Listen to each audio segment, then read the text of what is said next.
Alors, petite vidéo rapide sur un problème dans la mentalité des musulmans d'aujourd'hui. Je vais illustrer ça par un échange que j'ai eu sur Facebook avec un internaute musulman.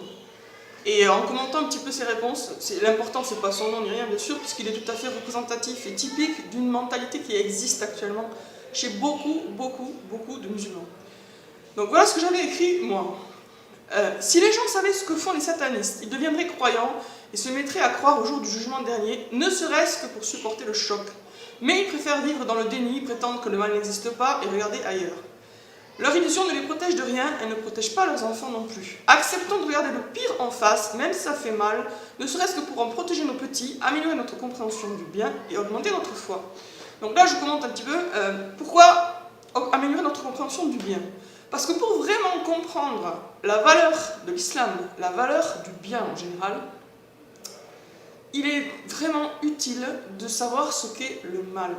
Et pas de le savoir, je veux dire, le petit mal ordinaire qu'on peut faire dans notre vie, mais le vrai mal, c'est-à-dire le mal, le pire. Voilà. Et quand on a bien compris ce qu'est le mal, on apprécie d'autant mieux la vérité, on apprécie d'autant mieux la valeur de l'islam. Et au lieu de se dire « Oh, c'est quand même pas très gentil de la part de Dieu d'envoyer des gens qui m'écrivent en enfer », on apprécie le fait qu'il y aura un jour du jugement, on est reconnaissant à Dieu pour le jour du jugement, et on est reconnaissant à Dieu pour avoir créé l'enfer. Voilà. Parce que certaines personnes, clairement, ne méritent pas autre chose. Et ça fait plaisir de savoir qu'ils vont y finir. Bon. Donc, voilà ce que j'avais dit. Et il y a un musulman qui m'a répondu ceci. Je vous lis sa réponse. Les élites sont à l'image de leurs administrés. Le vrai problème, c'est nous. Nous appliquons l'islam partiellement, quand cela nous arrange. Ensuite, c'est facile de dire c'est la faute à ceux qui nous gouvernent. Sachant que les satanistes, effectivement, ce sont ceux qui nous gouvernent. Donc il y a une logique dans sa réponse. Moi, j'ai parlé des satanistes aussi, qui sont à la tête des États. Alors, les élites sont à l'image de leurs administrés. C'est vrai et c'est faux. Quand les élites sont des satanistes cannibales pédophiles, les administrés ne le sont pas forcément. Regardez autour de vous, vous n'êtes pas entouré par des satanistes cannibales pédophiles. Et pourtant, les élites sont des satanistes cannibales pédophiles. Je parle vraiment des élites tout en haut. Donc là, c'est faux. C'est faux. C'est une espèce de pétition de principe qui vise à quoi? À dire donc le problème c'est nous. C'est pour intérioriser le problème. Moi je suis d'accord sur le fait que le problème c'est nous, mais pas au sens où lui le dit. Donc regardez la suite. Les élites sont l'image de leur administré. Le vrai problème c'est nous. Donc qu'est-ce qu'il a l'air de dire? Il a l'air de dire qu'il suffirait par exemple que nous, citoyens ordinaires, nous devenions de bons musulmans, sérieux, pieux, pratiquants, avec des principes, qui vraiment respectent strictement l'islam, pour que par magie, par miracle, les satanistes en haut de la pyramide sociale, tac, se changent en gentils chrétiens ou en gentils musulmans. Il n'y a aucune cohérence, aucune logique. Comment le fait que vous, par exemple, un individu lambda, totalement inconnu de ceux qui vous dirigent, en vous améliorant vous allez changer leur comportement à eux? Mais bien sûr que non. Ou ils vont décider brusquement que ça y est, non, finalement le satanisme c'est pas bien et qu'ils vont prendre le droit chemin? Mais bien sûr que non, il n'y a aucune logique. Donc dire les élites sont l'image de leurs administrés et donc en gros il faudrait que les administrés deviennent purs et parfaits pour que, paf, miraculeusement les élites changent, non, ça c'est vraiment c'est de la science-fiction, quoi. C'est un conte de fées. Les choses ne marchent pas comme ça dans la réalité. Donc le vrai problème c'est nous, ça par contre là je suis d'accord. Mais pas au sens où lui le dit. Lui il a l'air de dire qu'il suffirait donc de parfaire son islam, mais son islam personnel, privé, pour résoudre tous les problèmes du monde entier. Non, non, non, ça ne marche pas comme ça. À l'époque du prophète, que la paix soit sur lui, ça n'a pas marché comme ça. Hein. Ils sont devenus bons musulmans pieux, et quoi? Ça y est, les polythéistes leur ont dit « Oh, vous êtes vraiment super, allez, on va tous se convertir à l'islam ». Non, non, il y a eu une petite étape que lui a l'air de complètement oublier. Il y a eu la guerre. Bon, je continue. Nous appliquons l'islam partiellement. Oui, ça, effectivement. Quand cela nous arrange. Ensuite, c'est facile de dire c'est la faute à ceux qui nous gouvernent. Mais dire c'est la faute à ceux qui nous gouvernent, c'est pas, comment dire. Chacun n'est responsable que de ses actes. Celui qui tue des enfants, il est responsable de ce qu'il fait. C'est pas directement la faute quand même de la personne qui n'est même pas au courant, ou qui est au courant mais qui ne sait pas quoi faire pour l'arrêter. Donc chacun n'est responsable que de ses actes. Donc lui, il a l'air de considérer que la grande solution à tout, ce serait de faire son autocritique. Mais l'autocritique, oui, volontiers, mais ce n'est qu'une étape. Il y a bien un moment où il va falloir confronter directement le problème. Et ça passe par quoi? Appliquer l'islam complètement. Ben, c'est ce que lui il dit, on applique l'islam partiellement, c'est ça le problème. Mais ça veut dire quoi appliquer l'islam complètement? Ça veut dire le djihad. Quand je dis le djihad, je ne suis pas en train de parler de bombes. Je suis en train de parler du fait de passer à l'action contre le mal. Et contre le mal, pas simplement le mal dans la théorie, le mal dans la pratique, c'est-à-dire contre les gens qui font le mal. Et passer à l'action contre les gens qui font le mal, ça veut dire quoi concrètement? Ça veut dire déjà les dénoncer, c'est la première étape. Si on ne passe pas par cette étape-là, on ne peut pas aller aux suivantes. Donc dans le djihad, il y a un côté guerre physique, et il y a un côté guerre verbale, guerre, on va dire, mentale, où là il s'agit aussi de passer à l'action, mais d'abord par les mots, par la dénonciation, par l'exposé de ce qui se passe, etc., des preuves. Le djihad, il a principalement deux faces, une face idéologique, la guerre des idées, et une face physique, la guerre en face à face. Si on ne commence pas par la guerre idéologique, c'est-à-dire celle où on dit la vérité, on ne va jamais arriver à l'étape suivante. Ce ne sera pas l'étape suivante, ce sera autre chose, ce sera un truc qui ne sert à rien.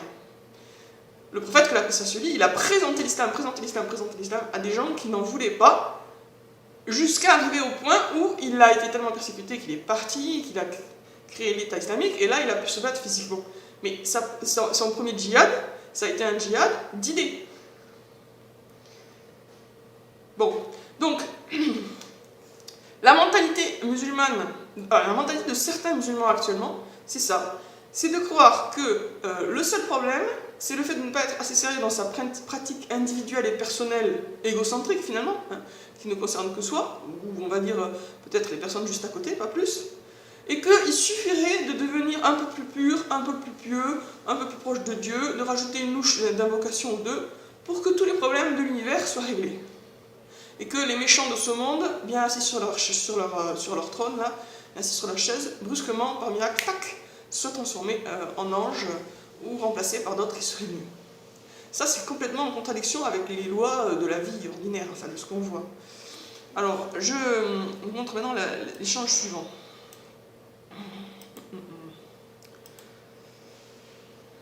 Alors, donc, lui, ensuite, il avait dit, ensuite c'est facile de dire que c'est la faute à ceux qui nous gouvernent. Je réponds, appliquer l'islam intégralement impliquerait de ressusciter le califat et de mettre à mort les satanistes. Et je réponds encore, tu dis que les élites sont à l'image de leurs administrés. Est-ce que toi tu violes, tortures, mutiles, tues et manges des bébés? Si la réponse est non, il faut croire que les élites ne sont pas à l'image de leurs administrés. Tu nages dans la théorie et refuses de te confronter aux faits. L'islam, ce n'est pas juste une spiritualité vécue dans son coin, loin du monde et de ses problèmes, les yeux fermés. Réponse du musulman. On n'a pas besoin de califat pour être musulman et vivre son islam. Bah oui, on n'a pas besoin de califat pour être musulman, ça c'est vrai. Mais pour régler les problèmes du monde, si, on a besoin de califat. Je réponds. Donc toi, que les élites torturent, violent et tuent des enfants, ça ne te dérange pas plus que ça. Tu as raison de dire le problème c'est nous, mais s'il te plaît, ne mets pas dans ce nous-là. Alors, on continue. Il dit, Dieu ne nous a pas chargé de plus que ce que l'on peut porter. Bon, ça, effectivement. Alors, j'ai insisté sur la question qui était donc, ça te dérange, oui ou non, que les satanistes violent, torturent et tuent des enfants? Alors, voilà quelle a été sa réponse. Il a mis beaucoup de temps à répondre, il a fini par répondre, il a dit, on ne doit pas déballer tout ce qu'on sait sur un sujet, surtout sur un sujet macabre. Voilà. Donc voilà, la conclusion c'est, taisons-nous. Donc il est bon de se taire sur ce qui va mal, sur les vrais grands problèmes, sur les grands crimes, les pires horreurs, il faut se taire, parce que c'est pas bon de tout déballer sur un sujet macabre. Voilà. Si on ne déballe pas tout sur le sujet macabre, comment on va régler le problème? C'est la première étape. Il y en a qui s'imaginent qu'on va régler le problème en évitant d'en parler. Ou qu'il y a moyen de passer à côté, c'est-à-dire on va réussir à régler le problème, mais on n'en aura jamais parlé à aucun moment. Ben tout, ça ne fonctionne pas comme ça la vie. Regardez autour de vous, regardez comment ça se passe dans votre vie. Si vous avez réglé le problème, c'est que vous avez commencé par le regarder en face, par en parler, etc. C'est pareil à une échelle, à toutes les échelles, à l'échelle politique, à l'échelle mondiale, etc. Bon, voilà, donc ce que je voulais, sur le point sur lequel je voulais insister dans cette vidéo, c'est que tant qu'on considère que l'islam, c'est tout, sauf le djihad, eh bien, on est condamné à à subir le mal, à le laisser faire et au final à en être complice. Le djihad, au sens large, bien sûr, hein, je précise bien au sens large, c'est-à-dire qui implique la lutte idéologique, le djihad fait partie de l'islam, c'est une des obligations des musulmans. Pas des musulmans d'ailleurs, hein, je vous signale. Donc normalement c'est les hommes en fait, qui s'en chargent, mais bon, on va dire c'est les personnes qui sont capables.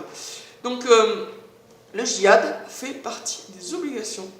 Et tant qu'on n'a pas compris ça, et tant qu'on n'a pas compris qu'il faut se battre contre le mal, y compris contre le mal extérieur, je ne parle pas de se battre contre son âme, se battre contre son ego, purifier son nafs, etc. Donc le côté je me bats contre mon ego, bien sûr, bravo, beau combat, hein. Il n'y aura pas de mort, hein. Il n'y a pas de risque non plus. Le vrai combat, c'est celui avec l'ennemi extérieur. Bon, d'accord, se battre contre soi-même, c'est un effort aussi, je suis tout à fait d'accord. Mais il n'y a pas le stress qui arrive quand on se bat contre un ennemi extérieur qui, lui, est capable de rendre les coups. Votre ego, il ne va pas vous donner de baffe, il ne va pas vous envoyer des mails de menaces, et il ne va pas chercher à vous tuer. Par contre, un ennemi extérieur, il peut faire tout ça.